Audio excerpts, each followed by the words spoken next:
Today we are discussing about CFTR chlorine channel. This CFTR stands for cystic fibrosis transmembrane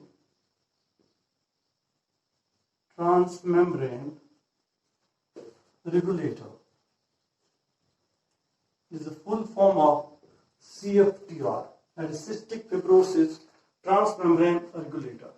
This CFTR, it is one of the most important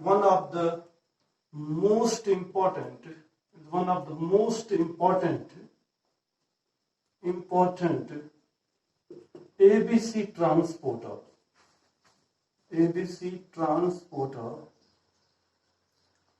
helping in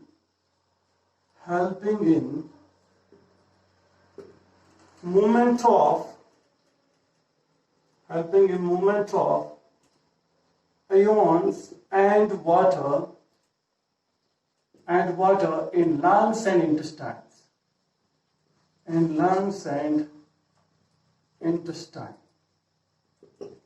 So the most important ABC transporter, one of the most important we have, is a CFTR chlorine channel, which stands for cystic fibrosis transmembrane regulator. It's one of the most important ABC transporter, which is helping in the movement of ions and water in lungs and intestines. Second most important point is that if hydrolysis of ATP is crucial for the activity of ABC transporter. But here it is opposite. Hydrolysis of ATP leads closure of CFTR chlorine channels. This is the most important point which you have to remember. That is, hydrolysis of ATP is crucial or important, is crucial for activity of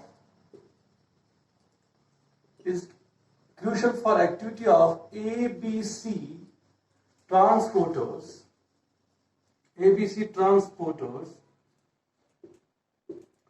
whereas hydrolysis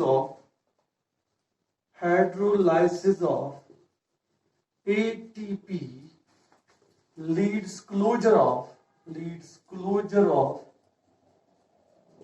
leads closure of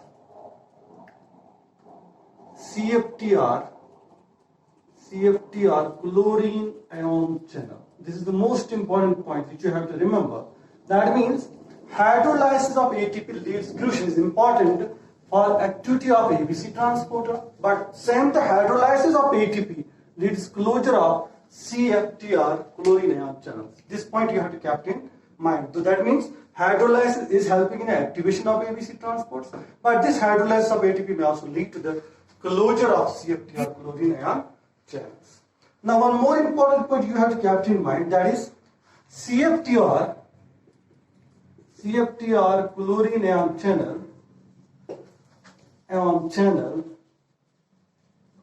is ATP dependent transporter, It is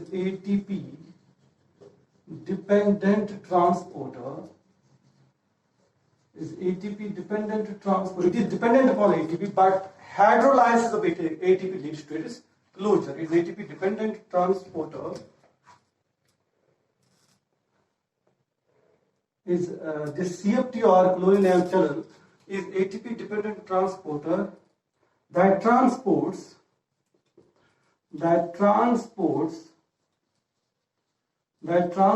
chlorine. This is the most important point you have to keep in mind, that transports chlorine ions along the concentration gradient.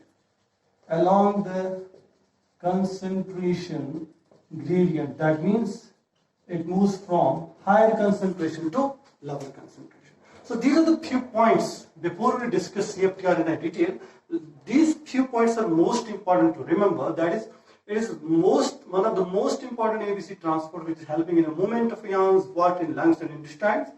Hydrolysis of ATP is crucial for activity of ABC transporters, but hydrolysis of ATP leads closure of CFTR chlorine ion channel. One more thing, it is dependent on ATP, and it transports chlorine along the concentration gradient, that is from higher concentration to lower concentration. Let's make the diagram of the lungs, and we will see where the CFTR is located, and we will see what are the things which get exchanged through the CFTR. You can make the diagram with me, but the diagram is most important because through the diagram you will understand the things more clearly. Say for it, if I am making the cells here, so this is the one of the cell here if I am making, so this is the one of the cell here of the epithelial cell of the lungs, okay, and this may be the other cell if I am making here, and this cell is having one of the transporter locate here, and then after it have one more transporter locate here, then this is the cell here. So these are the epithelial cells of the lungs, and here we have a presence of a transporter. If I am making it, say this is one of the transporter which is located here, and another transporter we have located here. Then after we have the epithelial cells. So this is the diagram which I am making here.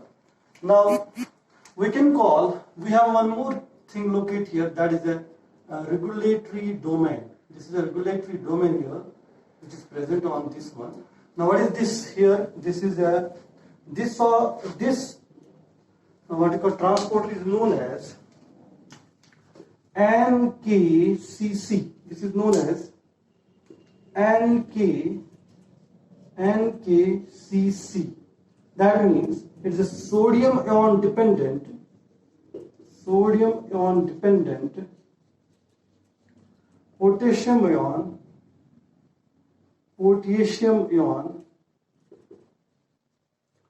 and chlorine ion channel. You have kept in mind what is the full form of this NKCC. This is the channel which is located here. This is actually sodium ion dependent, potassium ion, and chlorine ion channel. Then after we have one more region located here.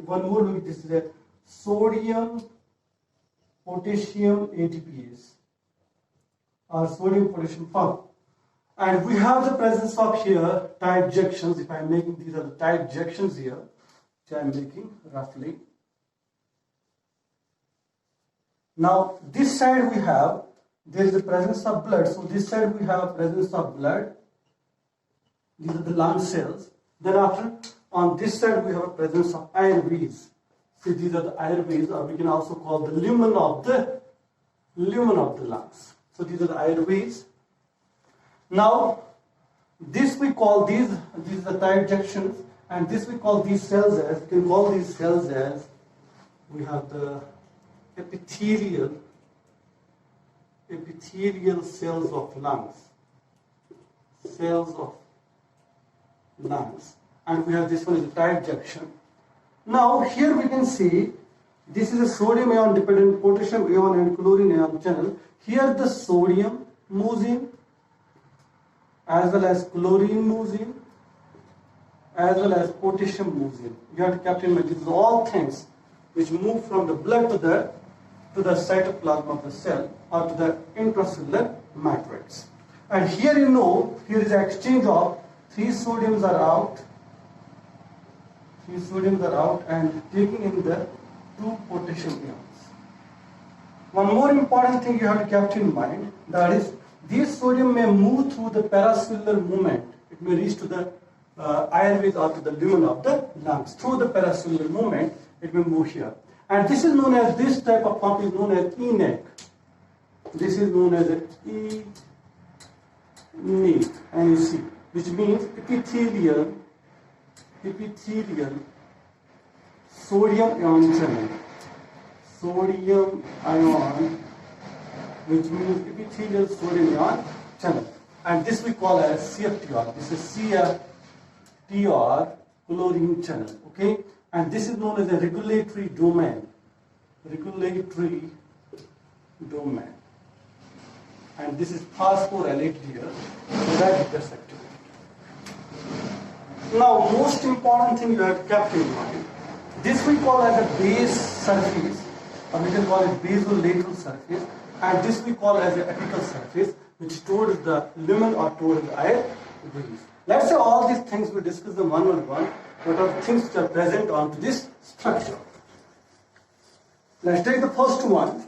On the basolateral surface, on the basolateral surface, we have a presence of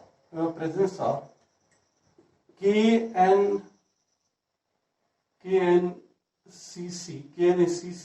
that is we have a sodium ion dependent, NKCC, that is a sodium ion dependent potassium chlorine channel. It is present here, that is NKCC is present on the basolateral surface, and we have a presence of sodium potassium pump. So these two are located onto the basolateral surface of the epithelial cell of the lung. That means it is towards the blood. See, this is a sodium ion dependent potassium ion and chlorine ion channel. Here the sodium moves in, as well as chlorine moves in, as well as potassium moves in. You have to keep in mind, these are all things which move from the blood to the cytoplasm of the cell or to the intracellular matrix. And here here is an exchange of 3 sodiums are out, and taking in the 2 potassium ions.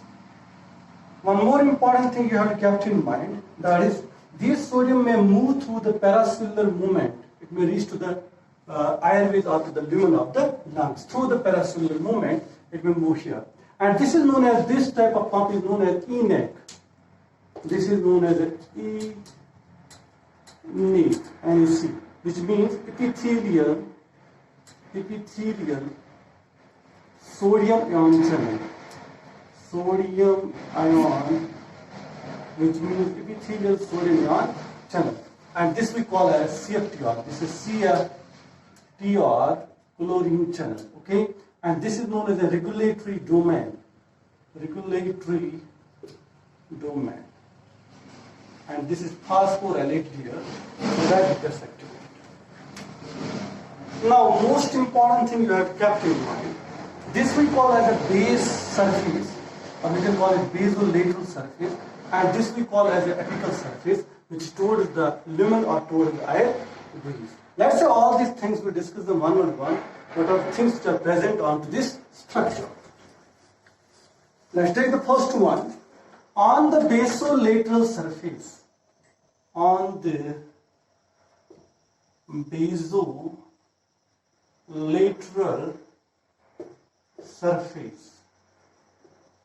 we have a presence of KNACC, that is we have a sodium ion dependent,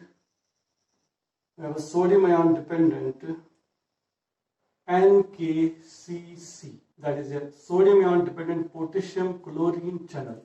It is present here, that is NKCC is present on the basolateral surface, and we have a presence of sodium potassium pump. So these two are located onto the basolateral surface of the epithelial cell of the lung. That means it is towards the blood. So towards the blood we have 2 transporters located. One we have the NKCC, and second one we have the sodium potassium pump.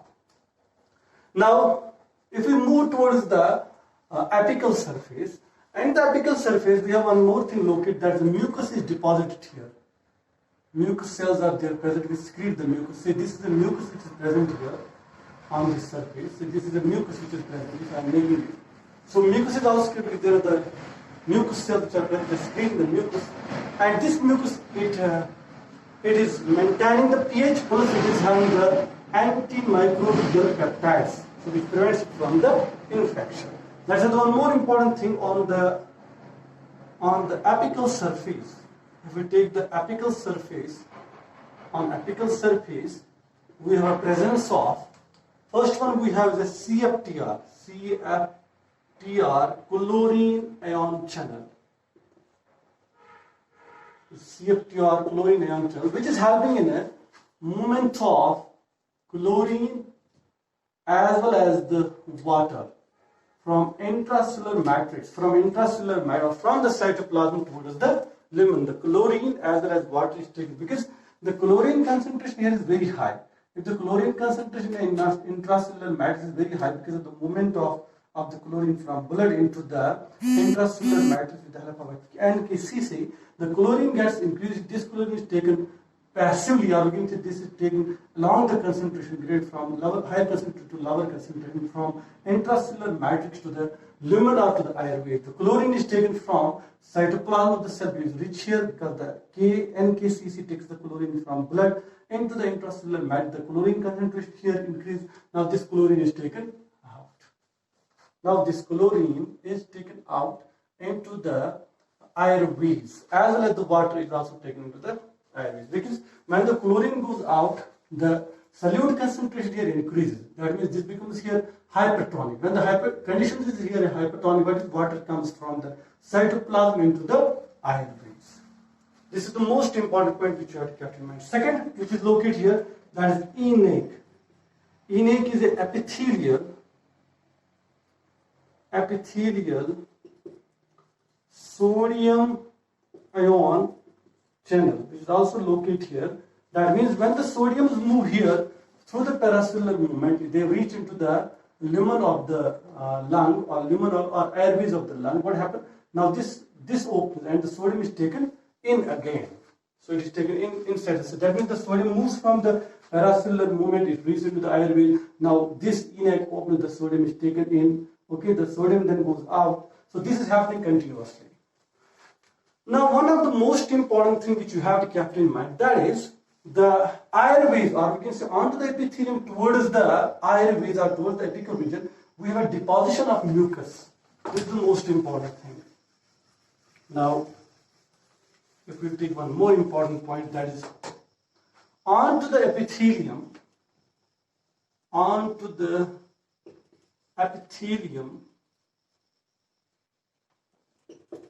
towards the airways, towards the lumen or airways, towards the lumen, if protected, mucus is present. If mucus is present, if mucus is present, now this mucus, it maintains pH.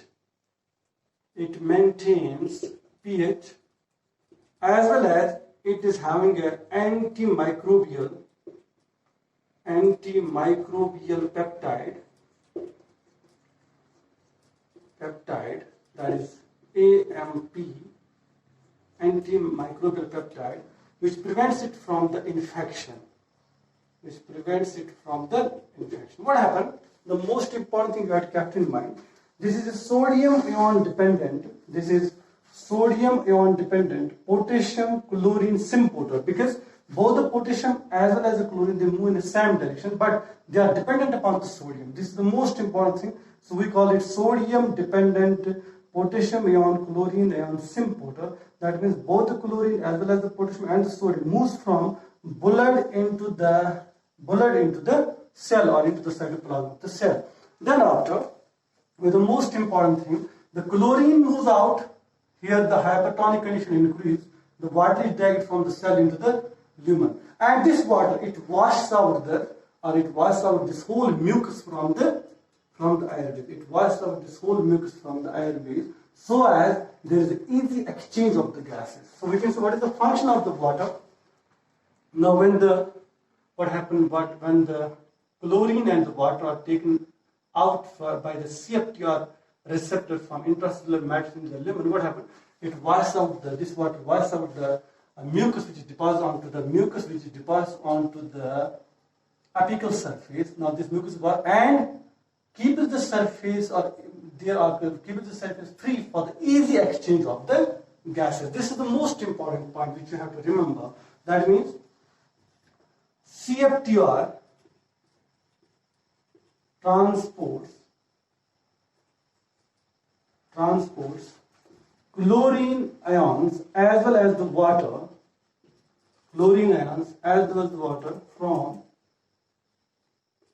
from intracellular matrix to lumen so as to wash out the mucus deposited on apical surface. Or we can simply say CFTR helps in efflux of, or we can simply say the simple point we have, or we can simplify it, that is CFTR, it helps in efflux of chlorine ions or ions and water, which removes mucus from apical surface, from lumen or from apical surface, and make easy exchange of gases. Okay, but this mucus is very much important. For what?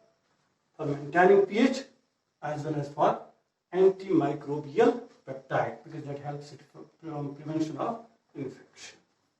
Now what happened? Say for instance, if we will take a case for instance, if this CFTR is mutant or it is mutated, if CFTR chlorine ion channel is mutated, what will happen?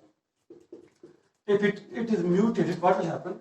There will be deposition of mucus. There will be deposition of, because the chlorine as well as the water will now move from cell into the lumen. What will happen? There will be deposition of mucus, because mucus cells will secrete the more mucus and it gets deposited here. And this deposition of mucus leads to the inflammation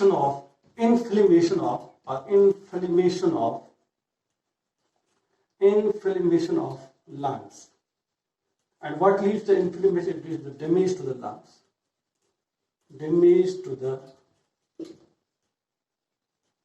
This most is the deposition of the mucus gets solidified here, because there is no water now, it gets solidified. What happens? It will lead to the inflammation, and that inflammation will lead to the infection or inflammation of the lungs, which will damage automatically, which will damage the lungs, and there will be no exchange of the gases, and the person will die. This most important thing which you have to keep in mind.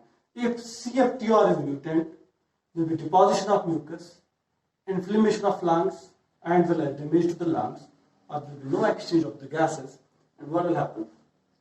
The lung is damaged, the person cannot survive. Now, with the most important thing, that is, if we will take this CFTR,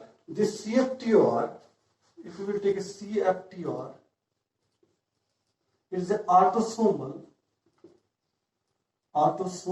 recessive disorder. If we take a cystic fibrosis, it is an autosomal recessive disorder, because the phenylalanine, which is an amino acid, phenylalanine, which is present on 508th position of the amino acids, or 508th position of the peptide chain of this what we call CFTR. This phenylalanine is responsible or crucial for the activity of, it is crucial for the activity of CFTR. It is most important for the activity of CFTR. So we can say cystic fibrosis is an autosomal recessive disorder, but phenylalanine, which is at the 508th position of the peptide chain, is crucial for the activity of the CFTR. Now the most important thing is, if you take a cystic fibrosis, it's a point mutation. It's a point mutation. That means the mutation has taken place at the 508th position. That means phenylalanine has been replaced.